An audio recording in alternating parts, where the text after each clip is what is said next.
Eu vou iniciar, então, uma oração e a gente já começa na continuidade do estudo. Bendito Deus, agradecemos a Ti por este privilégio agora de podermos meditar em Tua palavra, que Teu Santo Espírito abra cada vez mais nosso entendimento acerca da Tua verdade. Ilumine-nos com a Tua graça, com a Tua misericórdia para o dia de hoje, para o Teu sábado. Agradecemos a Ti por este privilégio, por tão grande amor que tens para conosco. Dê-nos a Tua paz e iluminação do céu, em nome de Jesus. Amém. Amigos, hoje o assunto que eu vou tratar com vocês é acerca do plano da criação. Nós iniciamos, desde o primeiro dia de aula, nós iniciamos acerca da grandeza de Deus, né? E depois, falando bastante sobre a natureza de Deus, e depois nós entramos com a condição de existência como fundamento para todas as coisas serem criadas. E agora, eu quero entrar com o assunto com vocês acerca do plano da criação. O que seria este assunto? Este assunto, na verdade, é um assunto muito interessante, muito importante, para nós termos um entendimento mais claro das coisas que existem. E observar mais que, na natureza, todos os elementos que compõem a nossa existência, eles nos falam acerca da glória de Deus, acerca do seu amor e até mesmo do porquê de existirmos. Então, com base nisso, nós vamos meditar bastante durante este estudo, tá? É um estudo muito vasto, mas é um estudo muito importante para todos nós, porque nós vamos conhecer mais os objetos que existem na natureza em relação ao fato de ele ter nos criado. O plano da criação foi um plano que Deus estabeleceu para a existência de todos os seres. O plano da criação estabeleceu em cada ser uma imagem de seu amor, de sua divindade, de sua glória. Essa imagem, ela estaria baseada na própria existência do ser, desde a própria existência do ser até a sua funcionalidade como um objeto natural para o equilíbrio de tudo que existe. Então, aqui em Salmos, no capítulo 102, de Salmos, no versículo 25,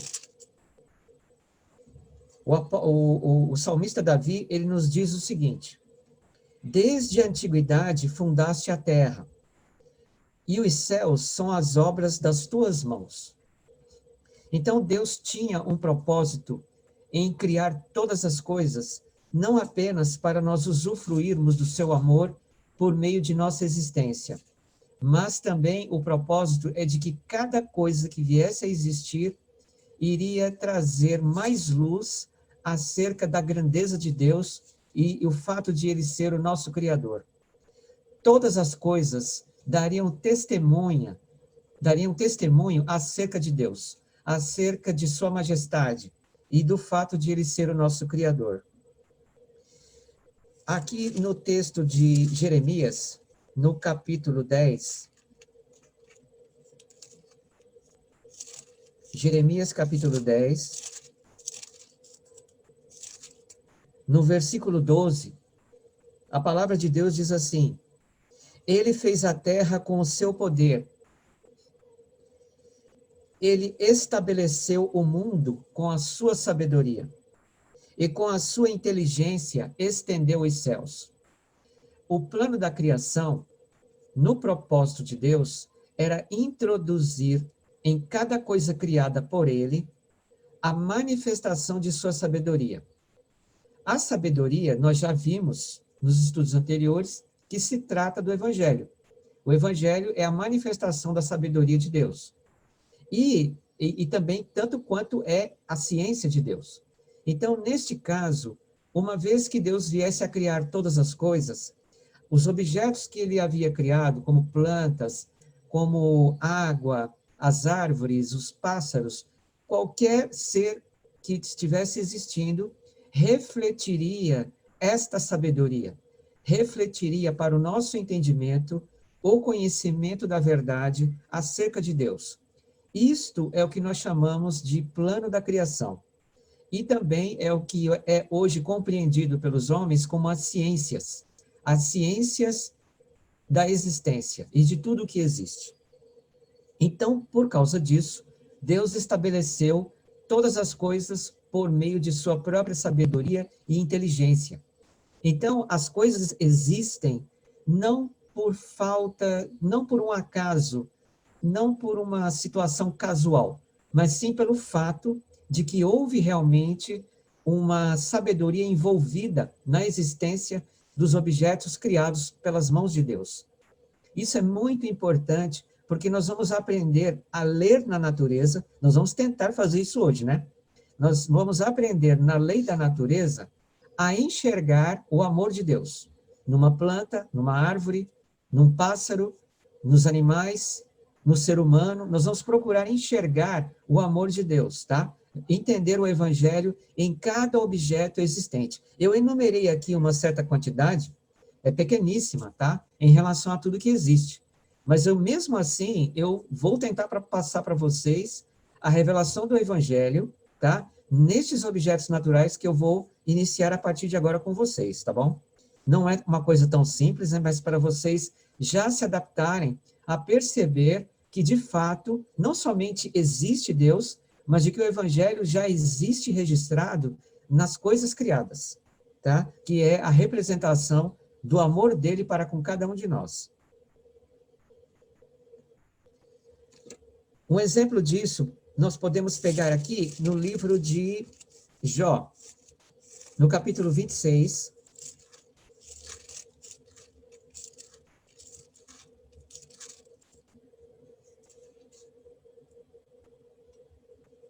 no versículo 7, perdão. Esse texto aqui ele é muito conhecido e muito usado para explicar que a ciência já era conhecida pela própria Bíblia, ou pelos escritores inspirados por Deus quando escreviam a Bíblia.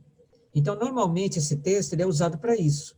Só que eu vou mostrar para vocês que não é só isso que se deve mostrar. Existe algo maior que pode ser revelado. Então, por exemplo, aqui, ó, Jó capítulo 26, versículo 7, nos diz o seguinte: o norte estende sobre o vazio, e suspende a terra sobre o nada.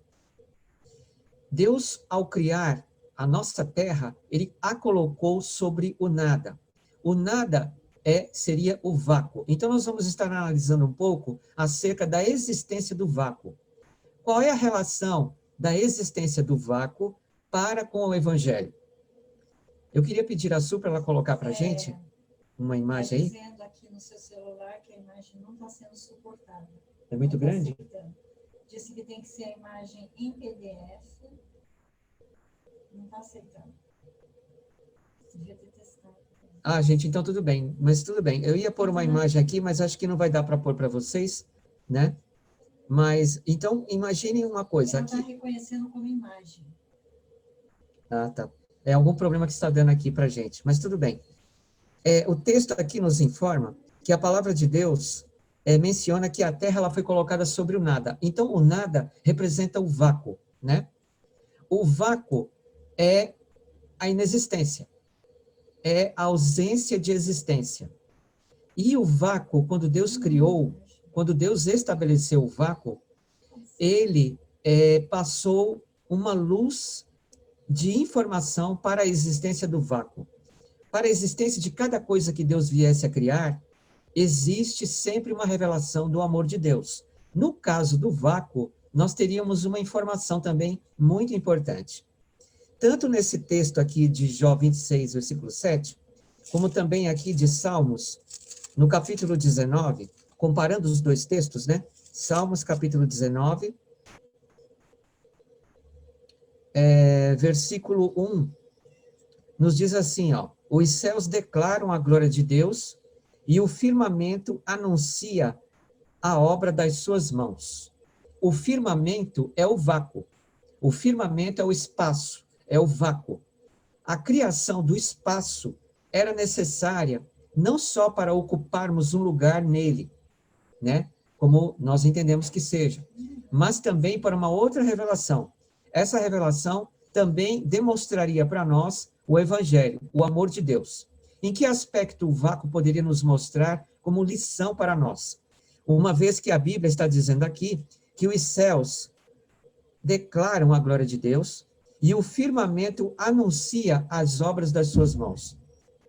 O que está nos mostrando aqui é que o vácuo, ele teria como lição para nós a revelação da morte de Cristo como condição para nós virmos a existir como seres criados.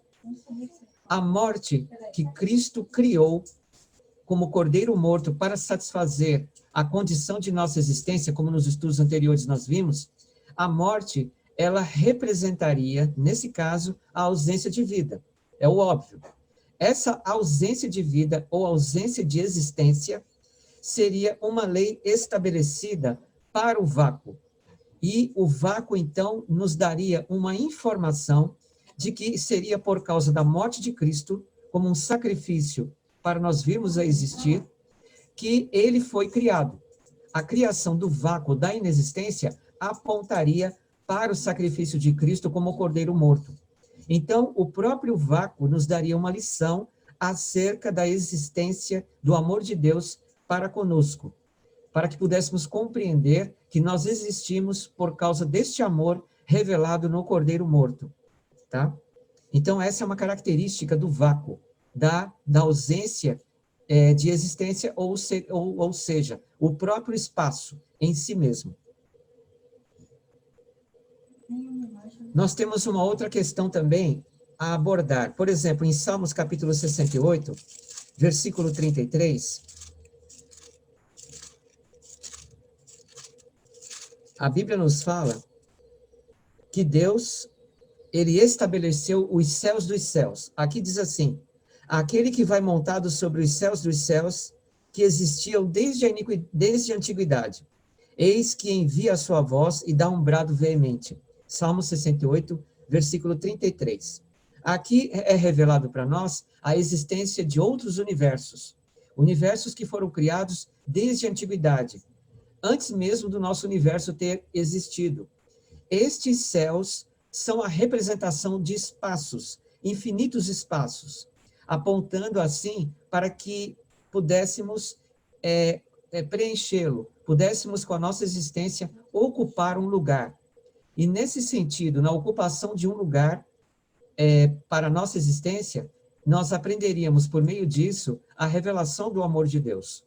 Então, até mesmo a questão do espaço para existirmos já estaria apontado para a morte do Cordeiro, para a revelação do Evangelho, tá? E isso é muito importante. O espaço também pode nos dar uma informação de que Deus nos criou e existe, e nós podemos ocupar um lugar na nossa existência. Outro aspecto muito importante também, que aí eu acho que a Su pode revelar para a gente nas imagens aí. Nenhuma imagem. Nenhum átomo? Nenhuma das imagens que você pôs aqui. Nenhuma? Eu não sei porque algum...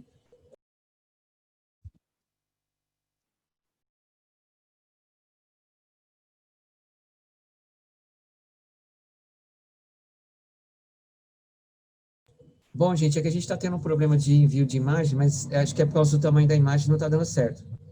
Mas aqui, por exemplo, no livro de Isaías, no capítulo 40, no versículo 12... Manda a imagem para mim tentar enviar para vocês. Não aceita nenhuma, eu vou te mandar. O que é, Pedro? Espera aí. É só ele... pede para ela me enviar no WhatsApp, eu vou tentar jogar pelo meu celular para ver se vai. Tudo bem. Tá, ela vai tentar te mandar, então, mas é muita imagem, hein? Não, é rápido. Vai explicando que eu vou mandar. Mas eu acho difícil, eu não passei tanto. No livro de Isaías, tá? No capítulo 40, no versículo 12, é dito assim: quem mediu na concha da sua mão as águas, e tomou a medida dos céus aos palmos, e recolheu numa medida o pó da terra, e pesou os montes com peso, e os outeiros em balanças? Veja aqui nesse texto que tudo que Deus criou, ele criou sob medida. Essas medições que Deus estabeleceu, nós podemos encontrá-las exatamente nos átomos. Os átomos, eles aqui representam as balanças, que que deram as medidas certas para a nossa existência. Essas balanças encontram-se nos átomos, tá? Se desse para mostrar a imagem do átomo, não sei, acho que não dá. Mas o átomo é assim, ele é uma partícula que você tem os prótons e os elétrons, partícula positiva e partícula negativa. A relação entre partícula positiva e partícula negativa dentro do átomo, essa relação é uma balança. Então, por meio do átomo, Deus ele estabeleceu as medições corretas da existência de todo e qualquer objeto natural que ele criou. Essas medições nos revelariam a justiça e a misericórdia dele, que é exatamente a balança do governo de Deus. Por exemplo, o próton, ele pode representar a justiça de Deus.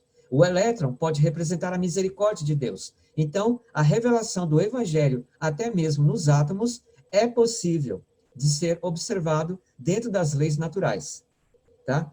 Existe um outro texto também, aqui em Provérbios,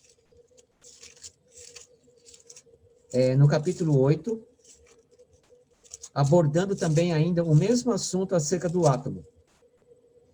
É Provérbios, capítulo 8, versículo 26, quando é falado acerca da sabedoria, que Deus ele estabeleceu a sabedoria para a criação de todas as coisas. Então, aqui no versículo 26, nos é dito assim, ainda ele não tinha feito a terra, nem os campos, nem o princípio do pó do mundo.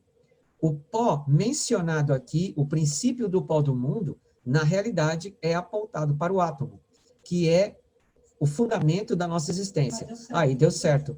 O Pedro acho que colocou aí. Então, vocês podem observar aí a representação figurativa do átomo, onde você tem o elétron, né, e os prótons. O elétron é uma energia negativa e o próton é uma energia positiva. O nêutron, que se encontra no núcleo do átomo, ele faz o equilíbrio entre prótons e elétrons. Exatamente aí você tem a imagem da criação de Deus revelada em balanças. Essa balança equilibrada aponta para o governo de Deus, que é a justiça dele e a sua misericórdia. O próton pode ser a justiça de Deus e o elétron a sua misericórdia. Nesse caso, a própria natureza ou a estrutura fundamental da natureza, que é o átomo, vai estar passando a informação para nós acerca do evangelho, acerca do amor de Deus para conosco. E é muito importante vocês terem essa observação dentro das leis naturais. Por isso que é o que nós chamamos esse estudo de plano da criação. Vamos então para um outro assunto agora. Agora nós vamos tentar falar sobre o Sol, né? O Sol também um objeto criado por Deus. E no Sol nós temos algumas informações interessantes. O Sol, aqui em Salmos, no capítulo 19, no versículo 4, você passou para ele também? Todas as imagens. Não sei se o Pedro vai conseguir colocar a imagem do Sol aí, né? Consegue sim, eu mandei. Mas aqui diz assim, ó, em Salmos 19, versículo 4, diz assim, ó, a sua linha se estende por toda a terra e as suas palavras até ao fim do mundo. Neles pôs uma tenda para o sol. A Bíblia nos informa que esse neles aqui trata-se do versículo 3 e do versículo 2, que se refere à questão do ciclo do tempo, tá? Então, o sol, ele fixa e ele estabelece o ciclo do tempo sobre a terra.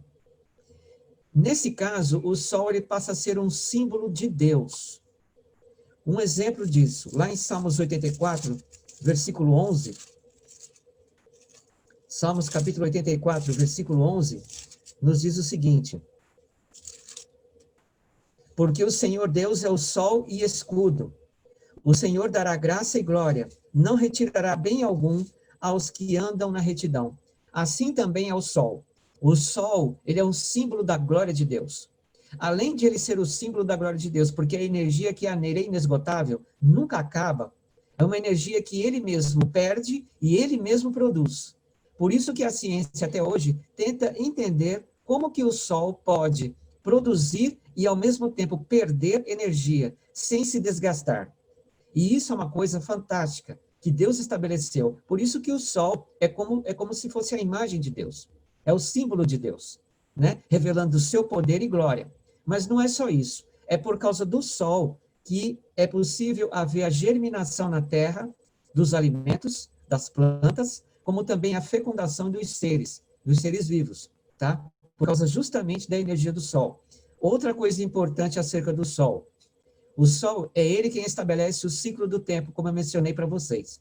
Isso significa o quê? Significa que, assim como Deus criou o tempo, e eu mencionei para vocês de que a divindade é a maior evidência de que Deus é um ser divino, é o fato de ele ter criado o tempo, assim também o sol, ele fixa o tempo, e é ele quem faz as delimitações do tempo para com o nosso planeta Terra.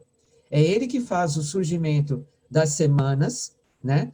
Você pode verificar isso na posição da Lua, né? A Lua, as fases lunares, as 4 fases lunares da Lua, e você pode verificar no fato da Terra girar em torno de si mesma.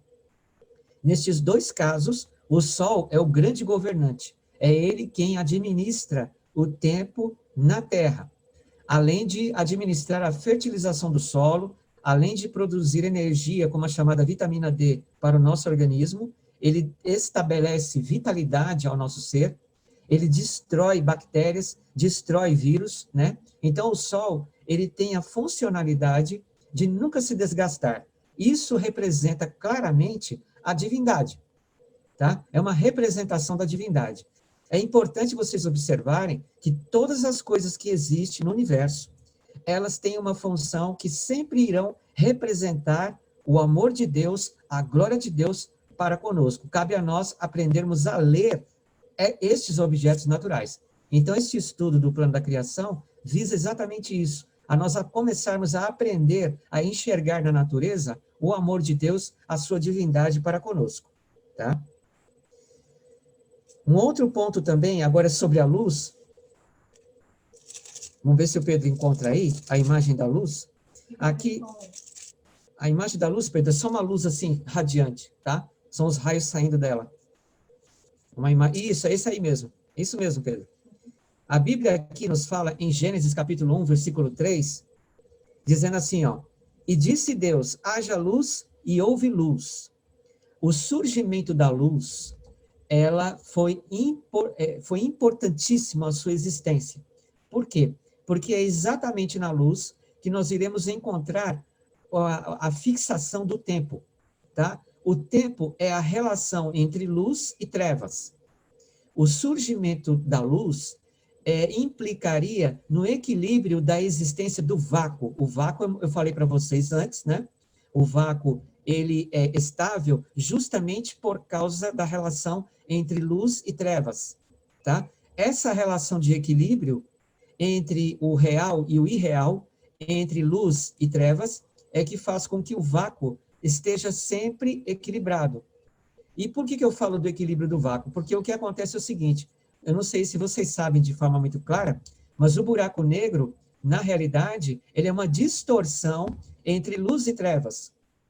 Então, o que acontece? Quando ocorre a distorção entre luz e trevas, o buraco negro, ele passa a existir, tá? Alguns cientistas acreditam que o buraco negro pode ser fruto da destruição de estrelas, mas quanto a isso não se tem certeza. O fato é que o buraco negro, ele é uma distorção entre luz e trevas. Então, a existência da luz, quando Deus disse, haja luz e houve luz, é porque era necessário a existência da luz dentro do espaço, a fim de que houvesse equilíbrio entre a luz e as trevas, de modo que o espaço fosse sempre límpido, fosse sempre transparente, como ele sempre é, e nunca desse tendência à sua densidade. A densidade do espaço seria a origem do buraco negro. E a importância da existência da luz para a revelação do Evangelho é o quê? É que a luz, ela tem o controle sobre as trevas, sobre a escuridade. E este controle sobre a escuridão, sobre a escuridade, significaria a revelação do amor de Deus para conosco, uma esperança que nós temos que ter. A luz, ela tem a funcionalidade de nos revelar, iluminar não só os objetos ao nosso redor, mas ela tem a funcionalidade de transmitir esperança, mesmo em meio a situações confusas em que nós não sabemos como agir. Então, a luz, ela transmite essa esperança. A luz também tem uma outra funcionalidade. Ela tem a capacidade de realizar a fotossíntese das plantas, e isso com base no sol, porque a fonte de luz está no sol. Então, a luz, ao refletir-se sobre as plantas, ela trabalha com a fotossíntese das plantas. O que seria a fotossíntese? A fotossíntese é um processo entre luz dentro da síntese genética da planta. Isso quer dizer o quê? Que a planta, ela aspira o gás carbônico, né, durante o dia, e ela emite, ela expira, ela solta para fora o oxigênio. Então, ela consegue purificar o nosso ar, exatamente por causa da funcionalidade, da atividade da luz. Se não fosse por isso, nós não poderíamos nem respirar. Então, a luz é essencial para revelar no Evangelho que Deus está cuidando de nós, de que Ele é a iluminação de nossos caminhos, e que Ele é que mantém o equilíbrio de nossa existência, de tudo que existe, e evita que o buraco negro possa continuar existindo no espaço. Agora, um outro ponto também. Deixa eu ver aqui, que eu fiz a enumeração deles aqui. A questão agora da Lua. Por que é que Deus criou a Lua? A Lua tem a sua funcionalidade em revelar o amor de Deus também, tá? Isso também é muito interessante. Por exemplo, a Lua aqui em Salmos, capítulo 104,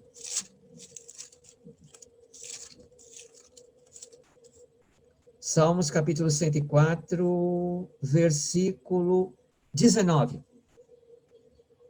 Nos diz o seguinte, logo na primeira parte do versículo. Diz que Deus designou a lua para as estações. Então, quando Deus tinha o plano de criar a lua ela teria a funcionalidade de estabelecer as estações climáticas na Terra. E como que a Lua faz isso? Acontece que a Lua, ela também exerce força de atração sobre a Terra. É o que nós chamamos de força de gravidade. O que ocorre é que quando a Lua gira em torno da Terra, a Terra ela sofre uma inclinação de seu eixo.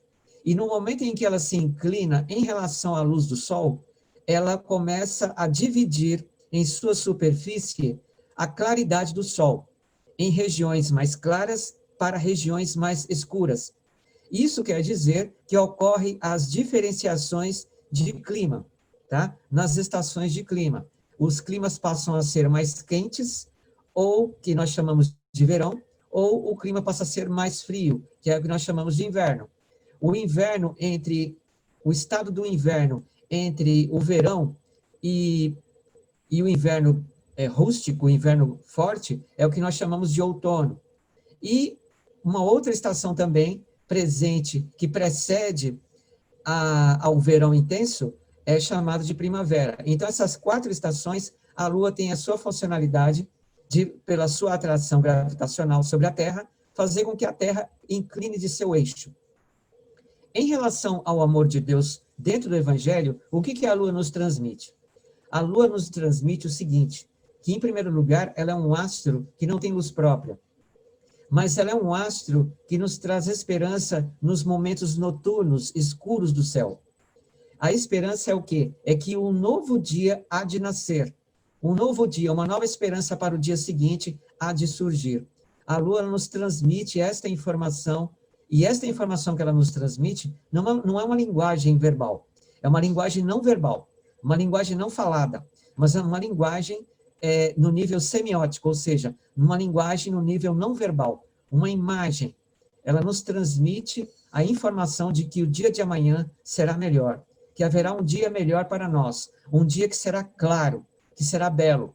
Tanto é que há certos detalhes na Lua, quando a Lua se acha com um anel ao redor dela, exatamente quando a Lua se acha com um anel bem fixo ao redor dela, nas noites de verão, nos dada a informação de que no dia seguinte não haverá chuva, que haverá um sol intenso e que teremos um dia bem quente.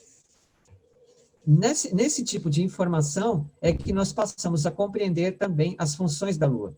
Aqui nós temos as fases lunares, que ajudam a compreender os 7 dias ou as semanas dos meses, tá? Então, essas semanas, elas estão divididas nas fases lunares. As fases lunares exercem influência sobre a fertilidade do solo, sobre a fertilidade dos mares, das águas, tá? Para o surgimento de peixes, surgimento de plantas aquáticas, e também contribui para que essas plantas aquáticas possam produzir melhor oxigênio, que são os chamados de plânctons. Eles existem no fundo do mar. Isso tudo nos mostra o que dentro da luz do Evangelho? Nos mostra que a Lua, apesar de ela ser um astro seco, né? Um astro aparentemente sem valor, sem vida, ela tem sim o devido valor na luz do Evangelho. Então, isso quer dizer que mesmo as pessoas mais humildes podem transmitir grande missão para o poder de trabalhar pela obra do Evangelho. Assim também é a Lua. Por isso que lá em Cantares, no capítulo 6, versículo 10, a Lua é comparada ao povo de Deus, porque ela não tem luz própria, então nós precisamos da luz do sol da justiça de Cristo. Assim também a Lua necessita da luz solar para ela revelar as fases dela e nos mostrar o ciclo do tempo. Da mesma forma, nós precisamos do sol da justiça, que é o Evangelho, a fim de mostrarmos para o mundo que Deus criou a existência do sábado, que é o 7º dia da criação. Então, tudo isso tem, sim, uma ligação com o Evangelho, tá? A existência desses objetos naturais nos mostram sempre uma luz, uma lição acerca do Evangelho de Cristo. Mesmo no caso da Lua, que é um objeto tão simples, né? Ele só é esse objeto, mas mesmo com essa característica simples da Lua, ela tem sim a sua funcionalidade importantíssima para o equilíbrio das estações climáticas na Terra, como também para a fertilização de produção de alimentos para o nosso planeta, a fim de que nós tenhamos a nossa subsistência. Tudo isso nos revela o grande amor de Deus para conosco, tá?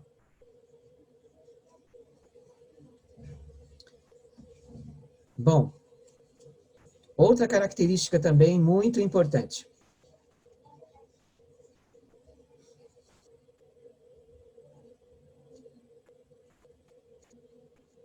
Deixa eu ver aqui. Ela nos fala, por exemplo, das estrelas. Deus, ele criou as estrelas, né? Em relação à criação das estrelas, o que nós aprendemos acerca das estrelas? Aqui no livro Educação, na página 115, ela nos diz o seguinte: as estrelas também têm uma mensagem de bom ânimo para cada ser humano. Naquelas horas que sobrevêm a todos, nas quais desfalece o coração e a tentação nos oprime rudemente, nas quais os obstáculos parecem insuperáveis, impossíveis de consecução, os objetivos da vida, e suas lisonjeiras promessas semelhantes às maçãs de Sodoma, onde então se poderá encontrar ânimo e firmeza, como naquela lição que Deus nos ordenou, ou nos ordena aprender das estrelas em seu curso imperturbável? Aí ela cita o livro de Isaías, no capítulo 40, versículos 26 e 29, que nos diz assim: levantai ao alto os vossos olhos, e vede quem criou estas coisas. Quem produz por conta seu exército? Quem a todos chama pelos seus nomes? Por causa da grandeza das suas forças e pela fortaleza de seu poder, nenhuma faltará. Porque, pois, dizeis, ó Jacó, e tu falas, ó Israel, o meu caminho está encoberto ao Senhor, o meu juízo passa de largo pelo meu Deus? Não sabes, não ouviste que o eterno Deus, o Senhor, o Criador dos fins da terra, nem se cansa, nem se fatiga? Não há esquadrinhação do seu entendimento. Dá esforço ao cansado e multiplica as forças ao que não tem nenhum vigor. Por que é que ela cita esse texto? Porque as estrelas têm a mesma qualificação que o nosso Sol. As estrelas, elas produzem energia por elas mesmas e elas gastam energia. Elas transmitem luz, energia ao espaço, ao universo. E essa transmissão de energia, o que ela faz? Ela transmite exatamente o equilíbrio que eu falei para vocês, da luz e das trevas. E este equilíbrio que tem que existir no espaço é para evitar o surgimento de buracos negros, tá? A fim de que a matéria, a nossa existência, venha a desaparecer. Isso quer dizer que mesmo nos lugares longínquos do nosso universo, uma estrela de esperança pode brilhar, porque revela o amor de Deus para com cada um de nós. Este amor é garantido para você, de que você ainda continuará existindo, de que todas as coisas estão sob o seu poder e não sobre a nossa vontade, mas sim sob o poder de Deus, e que mesmo nas trevas há uma luz de esperança para o povo de Deus. E o vigor que as estrelas possuem é exatamente o vigor que Deus deseja nos dar, um vigor de estarmos sempre firmes, esperançosos em Cristo, pela sua misericórdia e pelo seu amor que ele tem para conosco. Estas são as lições que existem nas estrelas, que Deus registrou, escreveu nelas, a fim de que elas pudessem existir, a fim de que elas pudessem nos trazer conhecimento, informação acerca do amor dele para com cada um de nós.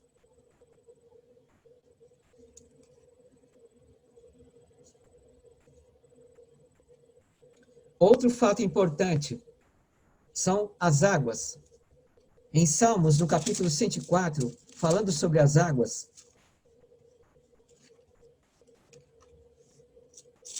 Salmos, capítulo 104,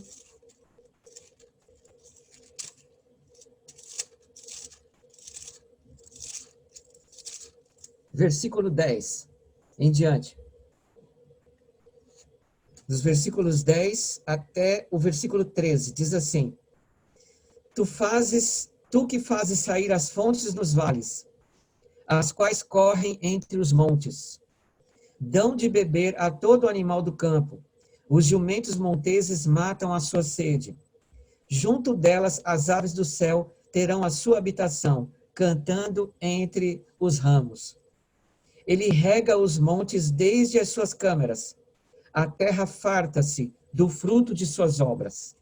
Falando sobre as águas, o Espírito de Profecia nos diz o seguinte: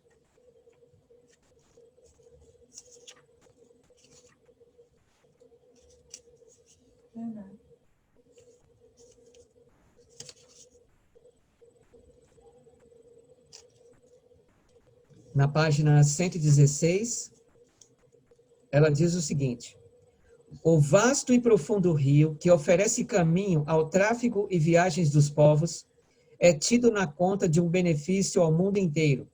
Mas que dizer dos regatozinhos que auxiliam a formar aquele nobre rio?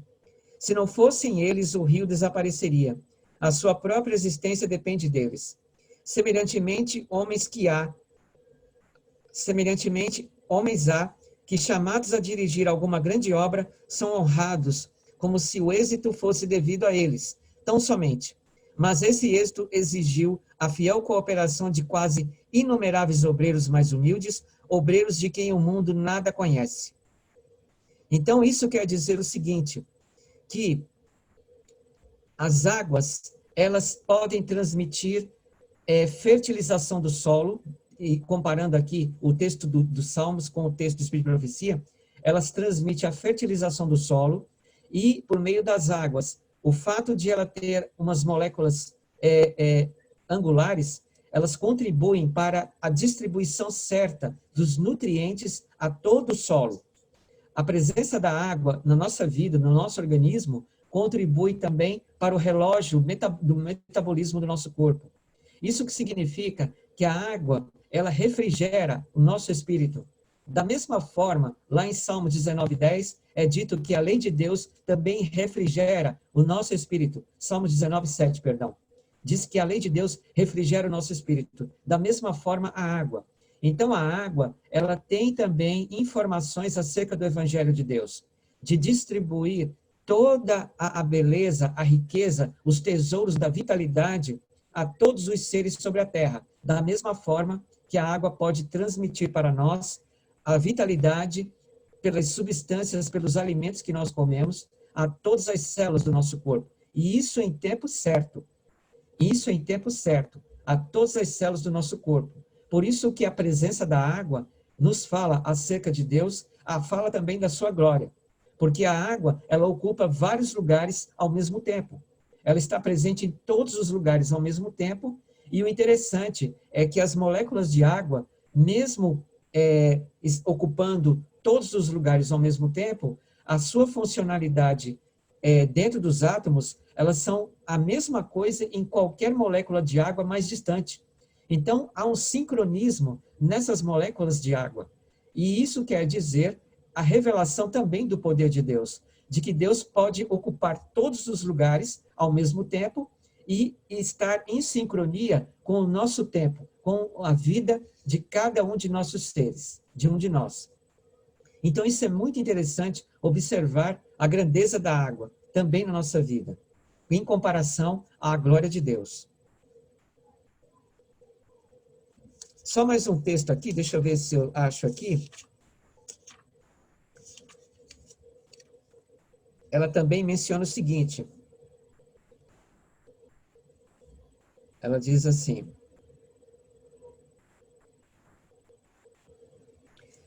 assim como os vales e planícies abrem passagem às correntes das montanhas para atingirem o mar, aquilo que eles proporcionam é restituído centuplicadamente. A corrente que segue murmurando pelo seu caminho deixa atrás de si dons de beleza e frutificação. Através dos campos despidos e queimados, sob o calor do verão, uma linha de verdura assinala o curso do rio. Cada bela árvore, cada botão, cada flor constitui uma testemunha das recompensas que a graça de Deus decreta a todos os que se tornam seus condutores ao mundo. Isso significa exatamente o que eu falei para vocês, que a água, ela transmite riqueza de vitalidade e de atividade metabólica a todos os seres vivos ao mesmo tempo, sendo que ela, doando-se em nos ajudar, ela recebe também centuplicadamente. Isso quer dizer que todas as coisas que existem, elas existem para doar, para contribuir para com a vida. Isso é muito importante, você saber que os objetos naturais sempre existem para contribuir para com a vida. Por quê? Porque isso mostra que a fonte de origem desses objetos naturais veio de Deus, que é o centro de toda a vida, e não do acaso, como a ciência tem explicado. Muitos acreditam que o universo veio de matéria abiótica. O que é matéria abiótica? Uma matéria que não tem vida. Então, eles defendem que pode ter vindo de objetos que nunca tiveram vida e, de repente, passaram a ter vida. Isso não tem nenhum sentido com as lições que essas coisas, as águas, as árvores, o sol, as estrelas, a luz, nos transmite como lições acerca de Deus, acerca do Evangelho.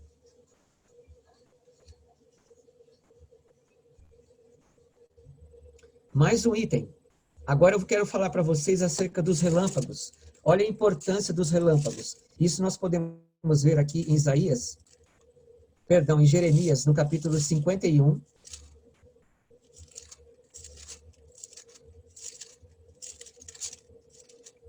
Jeremias, capítulo 51, versículos 15 e 16. No versículo 15 diz assim: ele fez a terra com o seu poder e ordenou o mundo com a sua sabedoria e estendeu os céus com o seu entendimento. Fazendo ele ouvir a sua voz, grande estrondo de águas há nos céus e faz subir os vapores desde o fim da terra. Faz os relâmpagos com a chuva e tira o vento dos seus tesouros. Falando aqui sobre os relâmpagos, por que é que os relâmpagos existem? Bom, segundo a ciência, os relâmpagos existem porque existem polaridades de energia em determinadas regiões do nosso planeta, onde está chovendo. Então, por exemplo, se cair agora uma tempestade, pode surgir um raio. Quando surge o raio, Esse raio, ele tanto pode vir do céu para a terra, como ele pode vir da terra para o céu. Ele pode subir, tá? E só que a velocidade do raio é tão grande que nós não sabemos quando que o raio desceu ou subiu. Nós costumamos mais dizer que o raio desceu. Mas isso ocorre por causa das diferenciações de campo magnético entre a Terra e o céu. Então, por exemplo, se a Terra é campo magnético negativo em alguma região e o céu é um campo magnético positivo, então ocorre o raio, ocorre a radiação do raio. E aí, nesse caso, geralmente o raio vem de cima, porque o positivo, ele doa energia, né? Então, vem de cima esse raio e vem para a Terra. Se for o contrário, então é da Terra que o raio vai sair, porque a energia em cima vai ser negativa. Então, ocorrendo essa distribuição de energia, é que nós verificamos a existência do raio. Mas o raio tem a sua função. A função do raio não é apenas para nos assustar e fazer aquele estrondo terrível, que é o que nós chamamos de trovão. A existência do raio, por incrível que pareça, bem recentemente, os cientistas descobriram que o raio serve para fazer com que o solo perca o seu estado de perda de vitalidade. Então, por exemplo, existem solos que já foram tão abusados em produzir plantas, em se trabalhar na agricultura naquele local, que o solo ele perde bastante a sua fertilidade. Então, o raio ele vai contribuir para restaurar essa fertilização do solo. Então, quando o raio vem sobre a Terra, ou sai da Terra, tanto faz, o que acontece? O que acontece? Eu usei o texto de Jeremias 15, capítulo 51, versículos 15 e 16. Então, quando o raio ele se manifesta, ele eletriza toda a região do solo. E aquela eletrização do solo vai contribuir para a fertilização. Então, os agricultores, muitas vezes, quando eles veem aquelas tempestades, né, eles podem estar observando também a presença de raios. E isso contribui para a fertilização também do solo. Isso tem uma significação para nós, no que diz respeito ao amor de Deus. Isso nos traz algo muito importante a nos informar. O que nos traz? Acontece que a eletricidade criada por Deus, ela nos ajuda a nós termos mais ânimo, a termos estímulo para agirmos. Mas não só isso. Existe uma informação aqui no livro Educação, que ela diz o seguinte: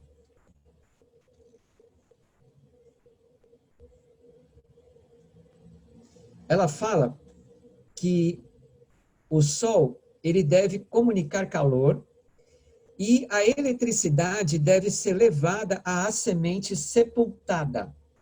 Então, essa eletricidade tanto pode vir da luz do Sol, como ela pode vir também dos raios. E o que acontece quando a semente sepultada recebe a eletricidade? Ela passa a entrar na situação de princípio de germinação. Tá? Então, os raios podem contribuir também para este processo. Na questão do amor de Deus, isso é uma evidência muito profunda do despertar para a vida, né? Então, o raio, ele tem a finalidade de nos informar de que a vida, ela deve ser despertada, mesmo no subsolo, para o nosso sustento. E nós não fazemos esforço nenhum para isso. Tudo isso é realizado de forma gratuita, é de forma de graça mesmo. O raio também representa o juízo de Deus, a justiça de Deus, em executar contra o pecado, contra a maldade. Representa muitas vezes a presença de castigo do juízo divino sobre a culpabilidade. Então também representa a ira de Deus em muitos casos. E isso significa que a justiça de Deus se transparece na presença do raio. Isso também é nos informado e é muito interessante nós sabermos.